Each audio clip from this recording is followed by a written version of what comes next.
Hello friends, কেমন আছো? আমি আজকে এই মাশরুম দিয়ে একটা রেসিপি বানাবো, স্টার্টার বানাবো। তোমাদের সাথে ওটাই শেয়ার করতে এসেছি। চলো কিভাবে বানাই দেখাচ্ছি।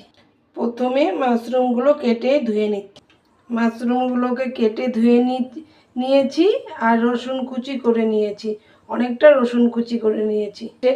গ্যাসে প্যান বসিয়ে দিয়েছি ফুল ফ্লেমে। এখন আমি মাশরুমগুলো ঢেলে নিচ্ছি। মাশরুম ঢেলে নিয়ে ভেজে নিচ্ছি। প্রথমে মাশরুম ভাজার সময় অনেকটা জল বেরোবে। জলগুলো যতক্ষণ না শুকায় তোমরা এটাকে ভাজতে থাকবে। জল শুকিয়ে যাওয়াতে মাশরুমগুলোকে সাইড করে এখন বাটার দিয়ে দিচ্ছি। 2 চামচ মতন বাটার দিয়েছি। এখন মেল্ট হতে দিয়েছি। বাটার মেল্ট হয়ে গেছে। এখন রসুন দিয়ে দিচ্ছি। রসুন দিয়ে ভাজা ভাজা করে নিচ্ছি। গ্যাসের ফ্লেমটা মিডিয়াম রেখে 4-5 মিনিট ভেজে নিচ্ছি। স্বাদ মতন নুন দিয়েছি। এখন গোলমরিচ, অরিগানো আর চিলি ফ্লেক্স দিয়ে ভাজা ভাজা করে নিচ্ছি। গোলমরিচ, অরিগানো আর চিলি ফ্লেক্স দিয়ে ভেজে নিচ্ছি।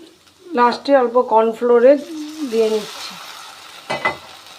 লাস্টে কর্নফ্লোরের জল দিয়ে পুরো রেডি হয়ে গেছে। এখন পুরো রেডি গার্লিক স্টার্টার। বাটারও আছে এর সাথে। চলো বন্ধুরা, আবার কথা হবে, দেখা হবে। আজ আসি, টাটা। ভালো থেকো সবাই।